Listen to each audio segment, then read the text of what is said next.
तो बच्चों आज है हमारा डे 8 है ना, जिसके अंदर आज हम लोग क्या पढ़ेंगे, एलिवेशन ऑफ बॉइलिंग पॉइंट। क्या पढ़ेंगे? Elevation of boiling point. Hindi में इसको कहा जाता है क्वथनांक में उन्नयन। क्वथनांक, सबसे पहले बॉइलिंग पॉइंट को समझिए। बॉइलिंग पॉइंट क्या होता है? बॉइलिंग पॉइंट वो टेम्परेचर होता है, बॉइलिंग पॉइंट बेटा सबसे पहले क्या चीज है? Boiling point. बॉइलिंग पॉइंट वो टेम्परेचर होता है बच्चों जिस पर कोई भी जो ऑब्जेक्ट है या कोई लिक्विड है, कोई सब्सटेंस है, बॉईल करना स्टार्ट कर देता है। क्या करना स्टार्ट करता है? बॉईल, उबलना चालू हो जाए तो उसको क्वथनांक कहा जाता है। लेकिन यहाँ पे हम कैसे समझेंगे? यहाँ पे हम प्रेशर की फॉर्म में समझेंगे। किसकी फॉर्म में समझेंगे बच्चों? प्रेशर। प्रेशर से समझेंगे तभी जाके हमारा इस चीज का हमें आंसर मिलेगा, एलिवेशन ऑफ बॉइलिंग पॉइंट का। ठीक है, तो बड़े ध्यान से समझिए बच्चों, बॉइलिंग पॉइंट क्या होता है? बॉइलिंग पॉइंट होता है या जो क्वथनांक है, क्या है बच्चों? क्वथनांक है। ये होता क्या है? ये होता है द टेम्परेचर एट विच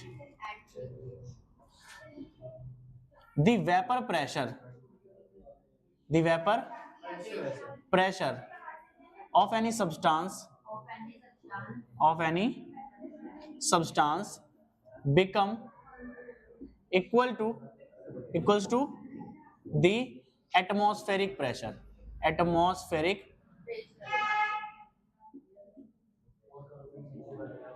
ठीक है, हिंदी वाले बच्चे लिख लेंगे क्या बताया मैंने। देखो, temperature at which the vapour pressure of any substance become equal to the atmospheric pressure. वो टेम्परेचर, ठीक है, वो टेम्परेचर जिस पर किसी भी सब्सटेंस का जो वेपर प्रेशर है वो एटमॉस्फेरिक प्रेशर के बराबर हो जाए, है ना। हिंदी में क्या लिखेंगे बच्चों? क्या लिखेंगे यहाँ पे?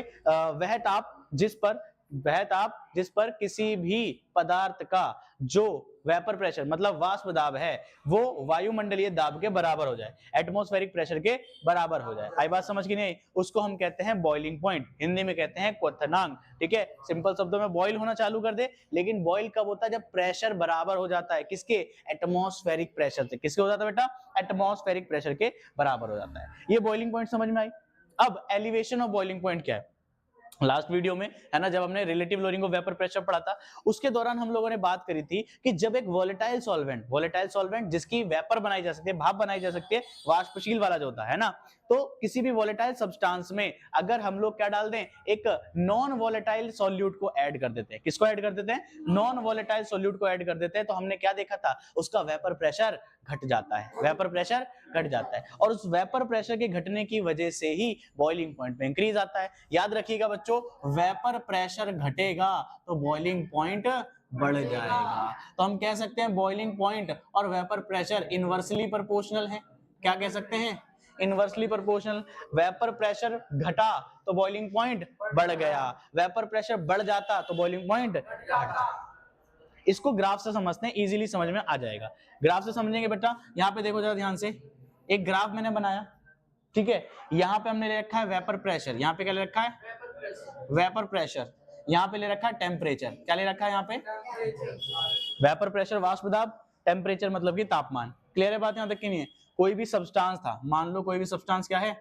ए है ना। यहाँ से स्टार्ट करा हमने, ये सब्सटेंस कोई ए था। कौन था? ए बोले तो सॉल्वेंट, हमारा विलायक है। आई बात समझ की नहीं आई? ये इसको हम लोग क्या करेंगे, यहाँ पे हम लोग क्या मान लेते हैं, एक इस तरीके से वैल्यू मान ली। ये वैल्यू 1 atm के बराबर है। किसके बराबर है?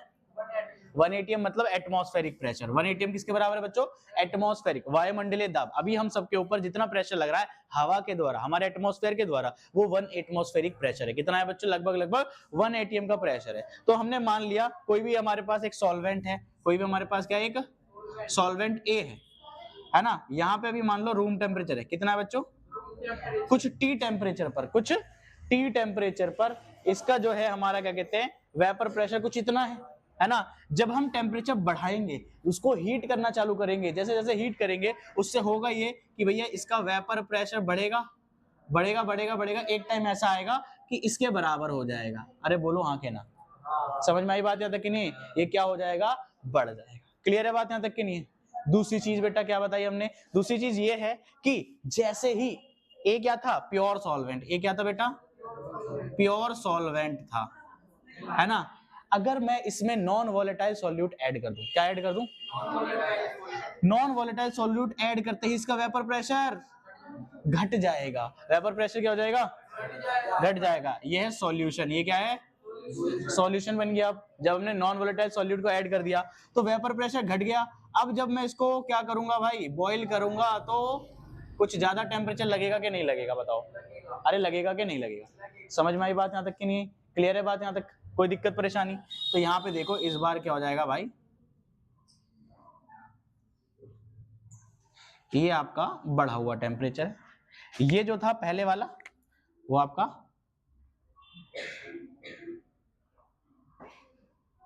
इसको मैं क्या बोल सकता हूं बच्चों? Boiling point of solvent. Boiling point of solvent मतलब टीबी नॉट। क्या लिख दिया बच्चे इसे? TB naught. टीबी नॉट है ना, प्योर है तो प्योर के लिए नॉट लगा दिया। जैसे इसमें सॉल्वेंट डाला हमने तो अब क्या हो जाएगा बेटा, इसके अंदर क्या हो जाएगा, इसका बॉइलिंग पॉइंट देखो बढ़ गया। बॉइलिंग पॉइंट क्या हो गया? तो इसको बोल दिया टीबी। इसको क्या बोल दिया? टीबी। टीबी है boiling point of solution. Boiling point of solution. इन दोनों के बीच का जो गैप आया है इससे पता लग जाएगा ना कितना बढ़ा कितना घटा। आई बात समझ के नहीं आई? ओके, तो यहाँ पे हमारा इसको लिखेंगे डेल्टा टीबी। क्या लिखेंगे बच्चों?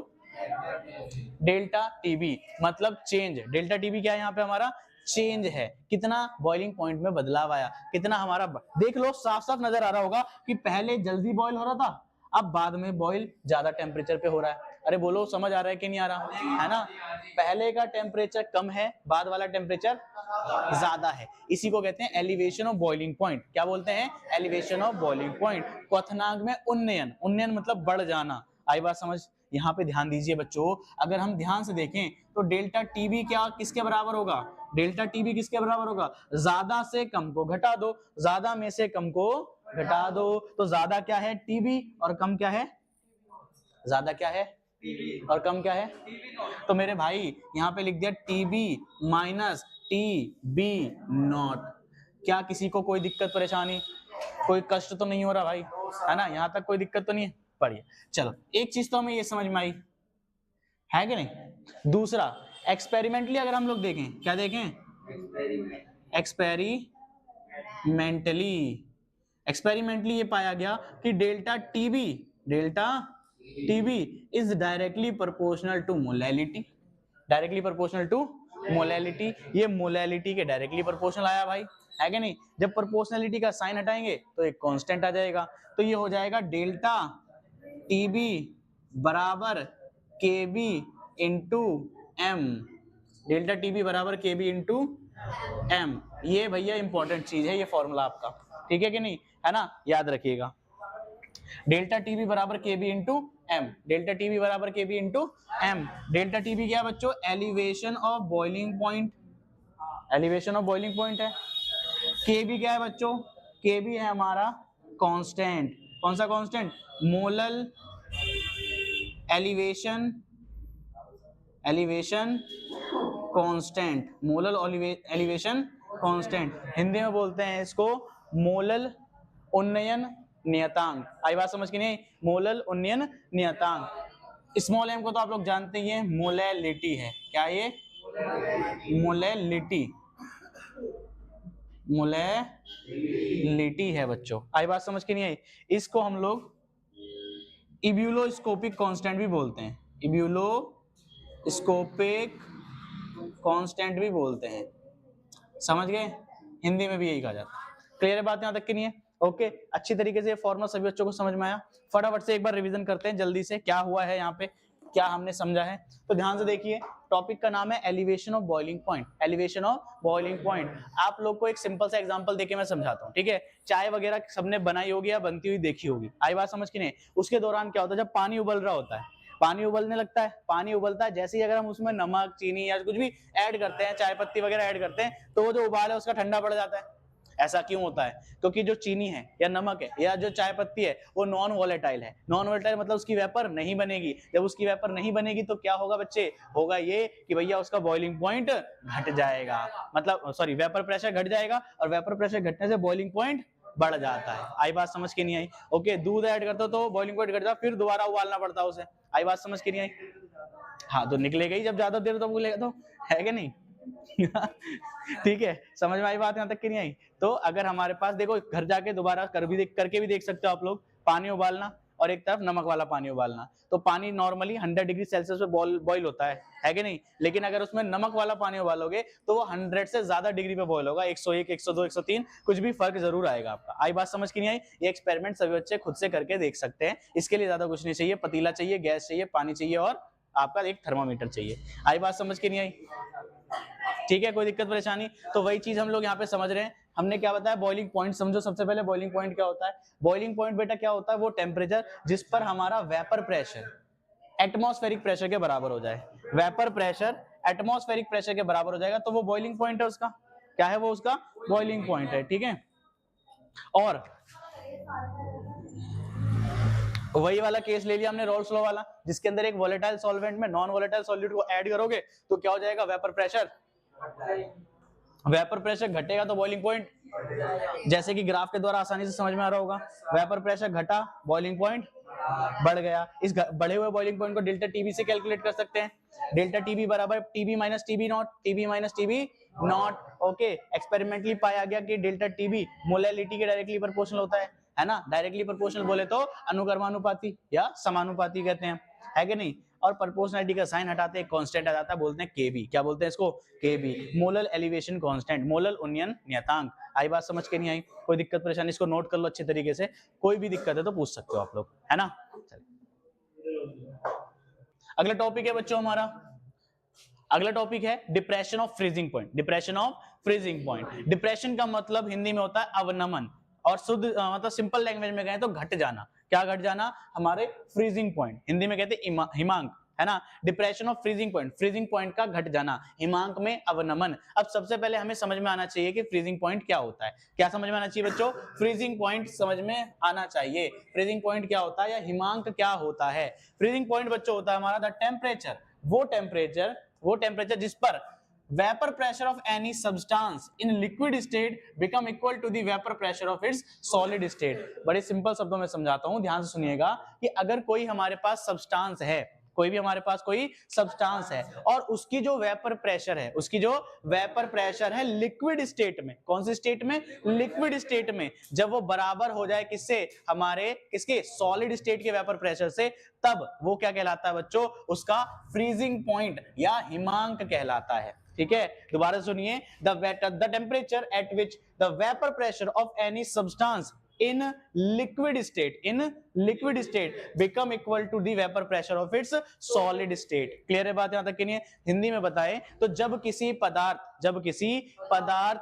का क्या वाष्प दाब, उसकी कौन सी? द्रव्य अवस्था वाला, जब किसी पदार्थ का द्रव्य अवस्था का वाष्प दाब उसकी ठोस अवस्था के वाष्प दाब के बराबर हो जाता है तो उसी को हम लोग क्या बोलते हैं? है ना, फ्रीजिंग पॉइंट, हिमांक बोलते हैं। आई बात समझ के नहीं आई? जिस तरीके से अभी हमने बात करी थी हमारे एलिवेशन ऑफ बॉइलिंग पॉइंट की, उसी तरीके से हम फ्रीजिंग पॉइंट की भी बात कर लेते हैं। तो यहाँ पे हमने लाइन खींच ली है vapour pressure of solid state of solvent. Solvent की सॉलिड स्टेट का हमने एक ग्राफ बना लिया है। मान लिया यहाँ पे सॉलिड जो सॉल्वेंट है वो लिक्विड स्टेट में है। कौन सी स्टेट में है? लिक्विड स्टेट में है। तो जब हम इसका टेम्परेचर, अगर हमें क्या करना है, अगर हमें फ्रीज करना है, क्या करना है? फ्रीज, तो टेम्परेचर को घटाना पड़ेगा, टेम्परेचर को घटाना पड़ेगा। तो टेम्परेचर को जब हम क्या करेंगे? घटाएंगे धीरे धीरे करके, तो एक समय ऐसा आएगा कि इसका जो प्रेशर है वो आपकी सॉलिड स्टेट की वेपर प्रेशर के बराबर हो जाएगा। वही क्या होता है? फ्रीजिंग पॉइंट होता है। अगर ये ध्यान दिया जाए तो ये प्योर सॉल्वेंट था, तो इसके लिए क्या लिखेंगे? TF not. क्या लिखेंगे? और जब हम इसको, पता है आपको, जब हम क्या करेंगे? इसमें सॉल्यूट डाल देंगे, नॉन वोलेटाइल सॉल्यूट ऐड कर देंगे, तो क्या होगा? ये सॉल्यूशन बन जाएगा और इसका वेपर प्रेशर घट जाएगा, वेपर प्रेशर घट जाएगा। इस घटे हुए वेपर प्रेशर को जब फ्रीज करा जाएगा तो अब और लो टेम्परेचर पे जाके क्या होगा बच्चों? ये फ्रीज होगा और लो टेम्परेचर पे जाके जमेगा। आप सभी ने एक चीज नोटिस करी होगी, जो आइसक्रीम वगैरह बेचते हैं, आइसक्रीम के रेड़े लेकर निकलते हैं, वो भाई सुबह बर्फ जमाते हैं, लेकिन उनकी बर्फ जो है वो बाद तक भी वैसी की वैसी बनी रहती है, काफी टाइम तक ठंडा रखती है। ऐसा क्या करते हैं, कभी नोटिस किया आप लोगों ने? वो उसके ऊपर नमक डालते हैं। क्या डालते हैं बच्चों? नमक। ठीक है, तो जब आइस के ऊपर नमक डाला जाता है तो आइस अपनी 0 डिग्री सेल्सियस पर जमी हुई है, समझे कि नहीं समझे? जब नमक डालते हैं बहुत सारा, तो नमक से तुरंत वो आइस मेल्ट होती है और आसपास का एनवायरनमेंट ठंडा होने की वजह से वो और दोबारा से जम जाती है। अब की बार जो आइस जमी है, अब की बार जो बर्फ जमी है, वो और ज्यादा कम टेम्परेचर में माइनस में जाकर जमती है, जिसके लिए उसको घुलने में भी समय लगेगा। आई बात समझ के नहीं आई? क्लियर है बात यहाँ तक कि नहीं? यही है आपका डिप्रेशन ऑफ फ्रीजिंग पॉइंट, ये फ्रीजिंग पॉइंट का घट जाना, फ्रीजिंग पॉइंट का घट जाना। बात समझ आई कि नहीं आई? तो यहाँ पे जैसे हमने पिछले वाले एलिवेशन ऑफ बॉइलिंग पॉइंट में समझा, वैसे ही हम यहाँ पे भी कर सकते हैं। कैसे कर सकते हैं बच्चों? देखो जरा ध्यान से, डेल्टा टीएफ, ये क्या निकलेगा यहाँ पे?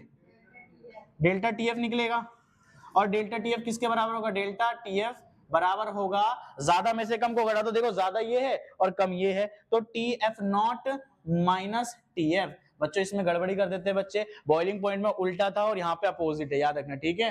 पहले वहां पे टीबी था, बाद में टीबी नॉट था, क्योंकि पहले वाला टेम्परेचर जो था वो ज्यादा था। क्लियर है बात यहाँ तक कि नहीं है? ओके, पहले वाला कम था, बाद वाला ज्यादा था। यहाँ पर पहले वाला ज्यादा है, प्योर स्टेट में टेम्परेचर ज्यादा है और बाद वाला टेम्परेचर कम है, तो इसलिए टीएफ नॉट माइनस टीएफ, तो डेल्टा टीएफ बराबर क्या हो जाएगा? TF not minus TF. Okay, experimentally अगर हम देखें तो यहाँ पे भी यही पाया गया कि जो डेल्टा टीबी है, जो डेल्टा टीबी है वो डायरेक्टली प्रोपोर्शनल है मोलैलिटी के, डायरेक्टली प्रोपोर्शनल है मोलैलिटी के। इसका फॉर्मूला आता है डेल्टा टीबी बराबर के एफ, सॉरी ये TF, delta TF directly proportional to molality, तो delta TF is equal to KF into M, KF into M. यहाँ पे यही है, टीएफ क्या है? डेल्टा टीएफ क्या है? Depression of freezing point, depression of freezing point. KF क्या है? Molal depression constant, molal depression constant, वही वाला मोलल अवनमन नियतांक। आई बात समझ की नहीं आई? और इसका दूसरा नाम होता है क्रायोस्कोपिक कांस्टेंट, क्रायोस्कोपिक कांस्टेंट। और एम तो पता ही है मोलैलिटी है, क्या है बच्चों? मोलैलिटी है। एलिवेशन ऑफ बॉइलिंग पॉइंट और डिप्रेशन ऑफ फ्रीजिंग पॉइंट, दोनों से आप लोग मोलर मास का फॉर्मूला ड्राइव कर सकते हैं, बहुत इजी है, आपको आरएलवीपी में मैंने करके दिखा दिया था, ठीक है? आज के लिए इतना ही रखेंगे, है ना? नेक्स्ट वीडियो में हमारा जो लास्ट की कोलिगेटिव प्रॉपर्टी है ऑस्मोटिक प्रेशर, उसको समझेंगे, ठीक है? फटाफट से इसका एक बार और रिवीजन कर लेते हैं, ध्यान से सुनिएगा।